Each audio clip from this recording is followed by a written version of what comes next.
NFL fans, welcome back to the J All Day Show. We got a great episode lined up for you guys today. Today, we are talking about spread bets. I haven't been the best with my spread bets this year. I'm not going to lie. My straight up picks, we're doing really well. Our bets, especially our money line bets, continue to cash. We had the Steelers and the Packers last week. I need to get a little better with these spread bets. It's been a crazy year. A lot of these big spreads, these underdogs are covering the spreads. Week 4 is no different. We got some big spreads. Broncos, Jets in New York. Broncos getting 7.5. I'm taking the Broncos in the 7.5. I think the Jets might win by a touchdown, maybe, 4-6 points, something like that, on a late garbage time touchdown by the Broncos. I've seen it happen 1,000 times. I like the Broncos to cover the 7.5 points. The Broncos got a pretty good defense, so this game should be pretty close. Can they win outright? I don't think so. But could it be a 3, 4, 6-point game, a 7-point game? 100%. That's why I'm taking the Broncos and the 7.5 points. Next up on this Week 4 slate, we have one of my favorite games of the week. The Minnesota Vikings, who are coming off that big win over the Houston Texans in dominant fashion. Green Bay Packers look pretty good too. And I do expect Jordan Love to play this week. There has been no announcement either way, but he is trending in that direction. They were thought about playing him last week, but they ultimately chose not to. The Vikings look so good, guys. I'm taking the Vikings and the 3 points, man. I like the way they match up, and Aaron Jones has got revenge on his mind. He's going to dominate. The Packers are not good against the run. I'm expecting 20 carries and at least 100 yards from Aaron Jones. Maybe a couple touchdowns for Justin Jefferson. I think the Vikings, they win this game and cover the 3-point spread. Next up, the Bengals on the road taking on the Carolina Panthers. I'm taking the Panthers and the 4.5 points, guys. I really am. The Bengals defense is terrible. They can't stop anyone, man. It's crazy. The Commanders marched down the field like they were Super Bowl contenders on this Bengals team each and every drive. 4 drives to open up the game, 4 touchdowns. I like the Bengals offense, but that defense is booty cheeks. So I'm taking the Carolina Panthers and the 4.5 points. Andy Dalton looked pretty good. It does suck that Adam Thielen got hurt. That's going to be a huge safety valve that's not going to be there for him this week. But Andy Dalton, I thought, was putting balls in tight windows. He was efficient on third down. He didn't put the ball in harm's way. I like what Andy Dalton was doing. I think the Panthers cover the 4.5 points. On to the Pittsburgh Steelers at the Colts. Colts are getting 2 at home. I like the Pittsburgh Steelers to win this game. It's still under 3 points, so I'm going with the Pittsburgh Steelers. I don't think this is going to be a 1-point game. If it's a 2-point game, we still get the push. So I'm going with the Pittsburgh Steelers in that defense. Okay, the Colts have a really good offensive line, right? But Anthony Richardson throws the ball 7,000 miles an hour to all of his receivers. He's very inaccurate. He just throws the ball as hard as he can whenever he can. He's a turnover machine. Jonathan Taylor has not been too effective this year, and I don't think he's going to start against the Steelers, right? So I think that Anthony Richardson is going to be forced to throw the ball. Turnovers are going to come. Steelers win this game. Justin Fields does just enough. He's efficient. He's accurate. He doesn't turn the football over. I like for the Steelers to cover the 2 points. Philadelphia Eagles at the Tampa Bay Buccaneers. This game is really hard to get a gauge on. Both teams are really banged up. It looks like the Eagles are going to be without A.J. Brown, Lane Johnson, Devontae Smith. So it's Saquon Barkley, Jalen Hurts, Dallas Goedert, and a slew of bum wide receivers going on the road down to Florida to take on the Tampa Bay Buccaneers. Tampa Bay's getting 1.5 points. They looked so bad last week. But how are the Eagles? I guess Mike Evans is going to be with Darius Slay, and then Quinyon Mitchell is probably going to be covering Godwin. Oh, I don't know. You know what? I'm taking the Birds to cover the 1.5 point spread. I think it's going to be a close game. It's going to come down to a field goal. I don't know who gets it done. The Eagles defense really schemed up well the Saints offense last week, right? So I'm looking for Fangio to watch that tape from the Broncos-Buccaneers game, see how the Broncos held the Buccaneers in check. Vic Fangio likes to go to the lab. I look for that to continue. Eagles cover the 1.5 points. Jaguars at the Texans. Another big line, 6.5 points. The Texans, I don't know who they are quite yet. They got blown out by the Vikings. The Jaguars have been awful. They're under 30% on third down for the year. Tons of QB hits, tons of sacks. I like the Texans to win this game, but do they cover the 6.5 points? I'm going with the trends of the year and that the Jaguars keep it close enough and cover the 6.5 points. I think the Texans win. And could they blow them out? Absolutely. But a lot of these 6.5 point favorites and over have been covering the spread. So I'm going to go with the trend. We'll see how long it lasts. I'm taking the Jaguars and the 6.5. Saints at the Falcons, 2-point spread. Saints are the road team getting the 2 points. I think the Saints defense is really going to disrupt Kirk Cousins, right? We saw multiple times last week, Kirk Cousins had the chance to run 3 or 4 yards and pick up the first down, and he chooses not to. He's scared to run. And taking that away from this offense, the ability to go get a first down when you need it with your legs, Kirk Cousins can't do that anymore. And that's why I think the Saints cover the 2.5 points. Rams at the Bears. I'm not ever taking the Bears given points. I'm taking the Rams in the 3 points.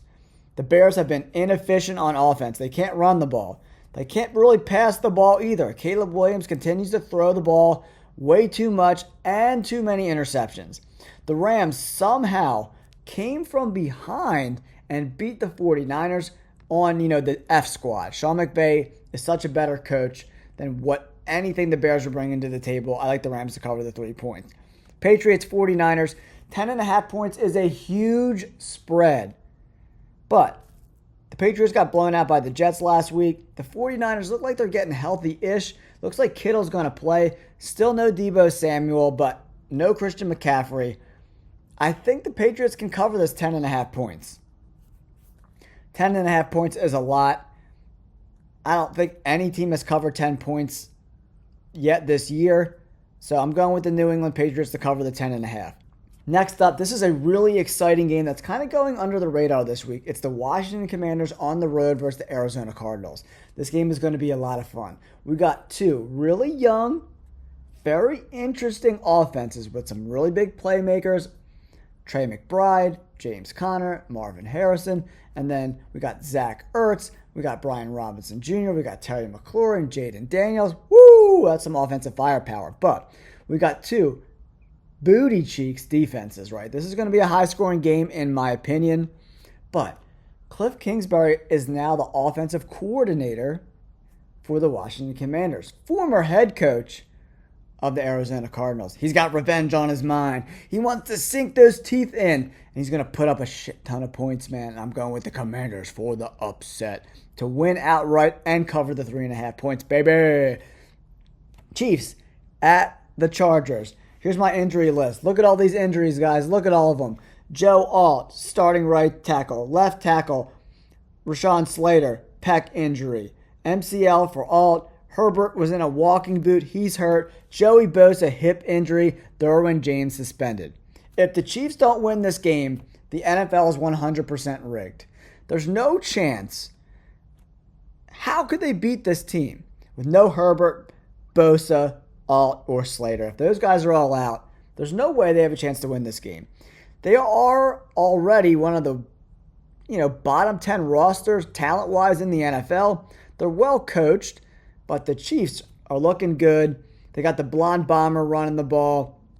Rashee Rice has been unguardable. I look for Travis Kelce to get right in this game. Now, do they cover the 7.5 points?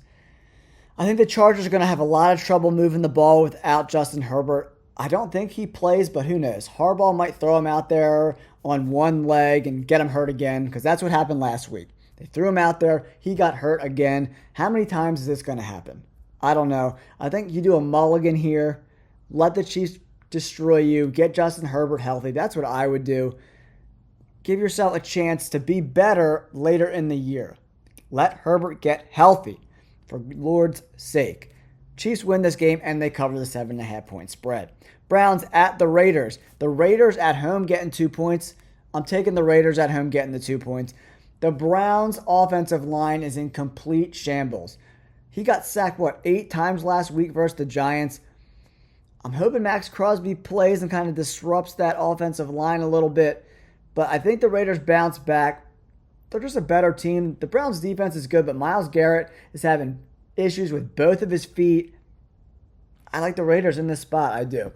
Buffalo Bills at the Ravens. Bills getting 2.5 points. What? Yeah, I'm taking the Buffalo Bills and the 2.5 points to the bank each and every week. The Ravens haven't played well. They almost blew that game last week to the Cowboys. And look, the Cowboys barely beat the Giants. The Cowboys are not a good football team. Neither are the Ravens. They're missing a lot of guys from last year on defense. Patrick Queen is now with the Pittsburgh Steelers. They don't have a lot of depth at the wide receiver position. The interior offensive line continues to be an issue in my opinion. I like the Buffalo Bills to win and cover the 2.5 points this week. They've scored over 30 points in each and one of their games this year. The Ravens defense looks like a shell of itself. I'm going with the Bills and the 2.5 points. Next up, we got the Tennessee Titans on the road playing the Miami Dolphins. I'm taking the Titans and +1. Listen, the Miami Dolphins have a lot of talent, but they don't where it matters most. Offensive line and quarterback. They're two-less. We saw what they looked like last week. No one knows who their quarterback's going to be. I'm going with the Titans to cover the points. I think Will Levis looks a little bit better. And the best part about this Titan team is the D-line. That's why I think Miami's going to have trouble running the ball. They're going to get sacked a lot. I like the Titans to win this game. Seattle Seahawks. Detroit Lions, Monday Night Football. What a great game Monday night. Seahawks, 3.5-point dogs to the home Detroit Lions. I think this is going to be a one-score game. But can the Seahawks cover the 3.5 points? The Lions haven't looked particularly great this year. They don't look like the team that was destroying everybody last year. Will they get it together? I think so. Jared Goff is notably better at home than he is on the road. Can they cover the 3.5 points? I look for Aiden Hutchinson to wreak havoc on this mediocre offensive line. So I do think the Detroit Lions can cover the 3.5 points. I wish this was 3 points and not 3.5. I've been going back and forth on this line all week. I'm going to go with my instincts and say the Detroit Lions cover at home just because there's no Kenneth Walker and the offensive line is not very good. Jared Goff and the Detroit Lions cover the 3.5 points. Thanks for tuning in, guys. Let me know in the comments below what are your favorite spread bets of the week. Don't forget to hit that like button and subscribe to the channel. And if you're interested, guys, I just released 3 of my members-only videos today. I released a daily fantasy video, all my bets for week 4, and all my survivor picks. If you're interested in supporting the channel and getting some exclusive content, $4.99 a month, you cannot beat it. If you did my bets last week and put like a $20 bet on the Packers and the Steelers, you made enough money to pay for your membership for the whole year. I'm delivering quality bets for you guys to make some cash, so that's why you should consider joining the channel and being a member. Don't forget to like and subscribe. Thanks for tuning in. Peace.